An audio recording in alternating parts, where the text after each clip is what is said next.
बड़ी खबर बताऊं कि दिल्ली बीजेपी महिला मोर्चा ने स्वाति मालेवाल को चिट्ठी लिख दी है। बीजेपी महिला मोर्चा के अध्यक्ष कृष्णा पांडे ने चिट्ठी लिखी है और स्वाति के साथ बीजेपी महिला मोर्चा है, उनके साथ मारपीट देश की महिलाओं का अपमान है। महिलाओं के हित में स्वाति को लड़ाई के लिए आगे आना चाहिए। अब देखिए बीजेपी को भी ये मौका मिला है। बीजेपी इस पूरे मामले में कह रही है हम स्वाति के साथ हैं। संजीव जी, ये जो मामला घटा उसके बाद अब बीजेपी महिला मोर्चा स्वाति मालेवाल के साथ खड़ा हो गया है। मैं आपसे सवाल पूछ रही हूं कि जब ये पूरे मामले में पार्टी इतनी अंडर रडार अंडर स्कैनर है, तो आज प्रेस कॉन्फ्रेंस करने पहुंचे थे अखिलेश यादव के साथ। इंडिया गठबंधन के लिए एक अहम प्रेस कॉन्फ्रेंस थी, उसमें उस व्यक्ति को लेकर पहुंच गए जिस पर मारपीट का आरोप है, उसे लेकर साथ चल दिए।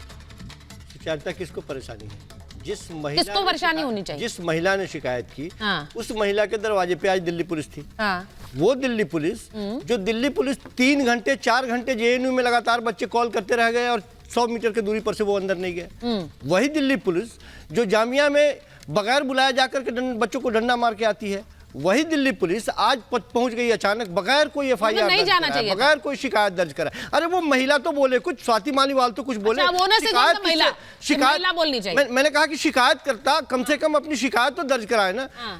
उनको कोई परेशानी नहीं है, आपको बहुत परेशानी है। भारतीय जनता पार्टी के मोर्चा वाले पहुंच गए दरवाजे पर। उनको परेशानी नहीं है। भारतीय जनता पार्टी में आप आ जाइए। आपने कहां से गणित लगा लिया कि उनको परेशानी नहीं है? और दूसरी बात, मैं आप सही कह रहे हैं, आप बिल्कुल सही कह रहे हैं कि महिला को बोलना चाहिए। आप ये बिल्कुल सही कह रहे हैं, मैं आपसे सहमत हूं। और जो महिलाएं सहमत हूं, जो महिलाएं, ये बताइए, जो महिलाएं आज व्यक्ति पर आरोप लगा उसे लेकर जाकर प्रेस कॉन्फ्रेंस, जो महिलाएं आज स्वाति मालीवाल के जाने की क्या जरूरत थी? जो महिला मोर्चा की महिलाएं स्वाति मालीवाल के लिए इतना एक्टिव दिखाई दे रही हैं, आप तो एक्शन की बात कर रहे हैं। सदन के 500 मीटर पर जब महिलाएं बैठी तब कहां थी वो? तब मुंह में दही जमा हुआ था, तब नहीं बोलना था। की बात खोखली वो महिलाएं अगर आरोपी को साथ लेकर चल रहे हैं। संजीव जी, आप इस बात को समझते हैं? आप किसी पर आरोप लगाएं और फिर कहें हाँ वो बदसलूकी हुई और बदसलूकी करने वाले को साथ लेकर चलते रहे और कहते रहे मैं एक्शन लूंगा, लेकिन साथ में चलते रहेंगे, तो कैसे दिखेगी तस्वीर? अवधेश जी, ये सही है कि नहीं? आपकी तो अभी चला रही थी कि अरविंद केजरीवाल ने दूरी बनाई। ऐसा दूरी बनाई क्योंकि मीडिया घेर रही है उन्हें। जब दूरी बनाई तो आप क्या चाहती हैं? आप देखिए, भारत के राजनीतिक इतिहास में इस प्रकार की घटना के उदाहरण नहीं है कि एक पार्टी की राज्यसभा सदस्य उस पार्टी की सक्रिय सदस्य किसी मुख्यमंत्री के घर पर जाए, वहां उसकी पिटाई हो, पुलिस को फोन करे और बाद में उसको जो है अंडरग्राउंड हो जाना पड़े, जो स्थिति पैदा हो जाए। ये तो, लेकिन इस चुनाव में अगर आप ध्यान से देखेंगे तो इस चुनाव के आरंभ के पहले पश्चिम बंगाल में संदेश खाली कांड हुआ, जो महिलाओं को लेकर के था, कितना विभत्स कांड था। और ये दूसरी महिला का कांड है, लेकिन आईएनडीआईए के घटकों में से न तो किसी ने संदेश खाली के विरुद्ध खड़ा होकर उसका विरोध किया, उसकी आलोचना की, उस सरकार को कटघरे में खड़ा किया, और न इस समय केजरीवाल सरकार को कोई खड़ा कर रहा है। तो फिर आईएनडीआईए गठबंधन देश में महिलाओं के सम्मान को लेके, उनकी गरिमा को लेके किस मुंह से और किस नैतिक बल से सामने जा रही है? ये दो घटनाएं जो है इस बात का प्रमाण है कि आईएनडीआईए में जो भी दल हैं उनके सामने इस समय की पॉलिटिक्स में कोई चाहे महिला विरोधी हो, कुछ भी हो, लेकिन उसके खिलाफ वो नहीं बोलेंगे। लेकिन बीजेपी में कुछ होगा तभी आवाज उठेगी। रेवन्ना किया, सबने उसका विरोध किया है, उस पर मुकदमे हो, पकड़ में आए, सब में किया है, होना चाहिए। लेकिन इस पर एक बयान संदेश खाली पर कोई बताइए, कोई प्रेस कॉन्फ्रेंस हुआ हो, कोई केजरीवाल के ऐसे होने पर प्रेस कॉन्फ्रेंस किया हो? क्या कांग्रेस पार्टी 7 चुनाव लड़ेगी लेकिन ऐसी घटना पर विरोध भी प्रकट नहीं कर सकती है? तो इससे, अरे भाई, चुनाव में ही आपको प्रेजेंट करना है कि इस देश की 50% आबादी के प्रति आपका व्यवहार क्या है, आपकी सोच क्या है। ये असाधारण घटना है और देश की, दुनिया की महिलाएं एक्टिविस्ट पता नहीं। मैंने आपसे कहा कि जरा दुष्यंत जी को लीजिए स्क्रीन पर। मैं एक चीज, दुष्यंत जी सुनिए, आपकी नेत्री भी कहती हैं लड़की हूं, लड़ सकती हूं, उन्होंने आज फिर बयान दिया, लेकिन सीधे में ये कह दिया इनका इंटरनल मैटर है। किसी पार्टी का इंटरनल मैटर है ये? एक महिला के साथ जो कुछ भी हुआ, पीसीआर कॉल गई, इंटरनल मैटर होता, लड़ाई होती, कुछ भी होता, वो अंदर होता, नहीं पता चलता। कॉल करना और उसके बाद एक मुख्यमंत्री के घर में, आवास में उनके सामने होना। उन्होंने पहले स्पष्ट किया कि हम पीड़िता के साथ है, चाहे वो किसी भी दल की है। लेकिन कोई पीड़िता तो हो, कोई पीड़िता आके कहे तो सही कि मैं पीड़ित हूं। आप आपदा में अवसर तलाश रहे हैं।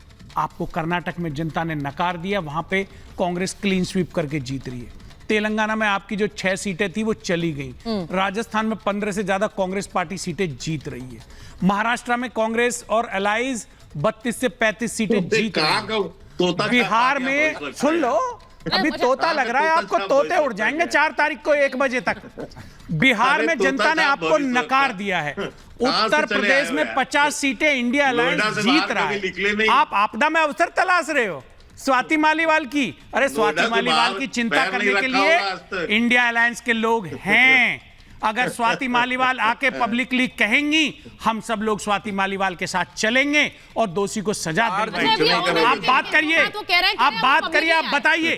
जब मणिपुर में माता बहनाओं के साथ में नहीं, लेकिन एक लाइन कुकर्त हो रहा था तब आप क्यों कहां बैठे हुए थे? एक बार फिर से इस पर डिबेट नहीं करना चाहते। आप बात करिए। आज मुद्दा इसलिए बना, बड़ी घटना को जीत हार से कर रहे हैं। सर देखिए, आप दावे कर रहे हैं 4 जून को। ये बात करें, मुद्दों पे बात नहीं कर रहे। नहीं तो आपका स्वाति मालीवाल के साथ, स्वाति मालीवाल अगर कोई घटना की बात करेगी, दुष्यंत जी देखिए, बड़ी स्वाति मालीवाल सम्मानित के 2 बड़े देश की नेता बेटी हैं। Okay Dushyant ji hold on एक मिनट। मुझे न्याय दिलाने 2 नेता गठबंधन के बड़े 2 नेता थे, अरविंद केजरीवाल और अखिलेश यादव। आज उनकी प्रेस कॉन्फ्रेंस हो रही थी। ये अपने आप में बड़ी खबर थी, अपने आप में वहां से हेडलाइंस निकलती। लेकिन हेडलाइन क्या बन गई वहां? उन्होंने जो बोला वो हेडलाइन नहीं बनी। वहां हेडलाइन ये बन गई कि स्वाति मालीवाल पर सवाल किया क्योंकि विभव कुमार साथ जा रहे थे और उन्होंने जवाब नहीं दिया। उन्होंने माइक उधर कर दिया अखिलेश यादव की तरफ। अखिलेश यादव को कवर फायरिंग देनी पड़ी। नहीं, अखिलेश यादव ने क्या कहा? नहीं, पहले आप जो बोल रहे हैं वो भी अखिलेश यादव जी ने नहीं बोला है वहां। वो अगर ये भी बोलते कि अगर स्वाति मालीवाल निकल के आएगी हम लोग साथ खड़े होंगे तब भी चलता। वो बता रहे हैं कि इससे बड़े बड़े सवाल है देश के सामने।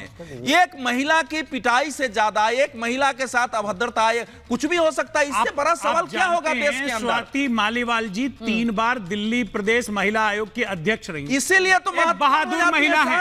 अगर उनके साथ कोई नाइंसाफी होती वो चुप बैठी रहती। इतनी बड़ी महिला के साथ अगर उनके साथ अभद्रता हुई, मुख्यमंत्री का पीए और बाकी इस ढंग से अभद्रता और पिटाई और हिंसा करती है तो सामान्य महिलाओं के साथ क्या होगा? ये सवाल इसमें से उभरता है। मैं एक और बड़ी खबर बता रही हूं, आपको भी देना पड़ेगा। इसका उत्तर नहीं देंगे। ओके 4 घंटे से स्वाति मालीवाल के घर पे दिल्ली पुलिस के बड़े अधिकारी हैं। सीएम आवास पर पूछताछ करने पहुंची है पुलिस और स्वाति मालीवाल के घर एडिशनल सीपी स्पेशल सेल भी मौजूद है। इस वक्त सीआरपीएफ के 4 से 5 जवानों को मालीवाल के घर बाहर तैनात किया गया है। अब बड़ी बात, ये मैं आपसे बिल्कुल अग्री कर रही हूं कि स्वाति मालीवाल को सामने आना चाहिए और उन्हें बतानी चाहिए बात क्या है, क्योंकि अब ये बात लगातार कही जा रही है कि वो बताएं, वो अपना पक्ष रखें, उसके बाद यहां से रिएक्शन होगा, वरना कुछ नहीं होगा। मैं एक चीज पूछना चाह रही हूं अनुराग जी आपके पास आते हुए, क्योंकि आज जो एक प्रेस कॉन्फ्रेंस हुई उसमें कई बड़ी बातें कही गई। अब उसमें से एक बड़ी बात मैं आपको बोल रही हूं जिसमें उन्होंने कहा, अरविंद केजरीवाल ने कहा, आपके नेता भी साथ थे, कि हरियाणा में होकर आया हूं, महाराष्ट्र, कर्नाटक, यूपी, बिहार, राजस्थान, हर जगह इनकी सीटें जा रही हैं, हर जगह इनकी सीटें कम हो रही। अगर ऐसा है तो ये आकलन यानी कि सरकार जा रही है और इसका सीधा मतलब ये है यहाँ पर इंडिया गठबंधन की सरकार की सीटें आ रही हैं इन सारे राज्यों में। ये तो क्लीन स्वीप सा कह दिया उन्होंने। तो मुझे लगता है कि आप तक तो आपको विश्वास हो जाना चाहिए था। उत्तर प्रदेश में भी भारतीय जनता पार्टी की सीटें नहीं आ रही है। शायद आपको एहसास होगा लेकिन आप बोल नहीं पाएंगी। नहीं ऐसा कुछ नहीं है। मुझे कैसे, मैं कोई ना सेफोलॉजी करती हूं और ना रिजल्ट का दिन है। लड़खड़ा गई है बुरी तरह से। सुन लीजिए, अब आप बीच में क्यों बोल रहे हैं? आपने सवाल पूछा तो मैं बोल लूं। नहीं तो आपने बोला ना कि आप बोलेंगे नहीं, तो मुझे बोलना पड़ेगा ना सर। नहीं आ रही है इनकी। महाराष्ट्र में भी, जहां मध्य प्रदेश बोलते थे वहां भी इनकी सीटें लड़खड़ा गई, राजस्थान में लड़खड़ा गई, गुजरात में भी इनकी 1-2 सीटें लड़खड़ा गई। आप सोचो ये लाएंगे कहां से सीटें? अब इनके पास कुछ बचा नहीं है। सोचिए आप, ये साउथ में साफ हो चुके हैं और नॉर्थ में हाफ हो चुके हैं।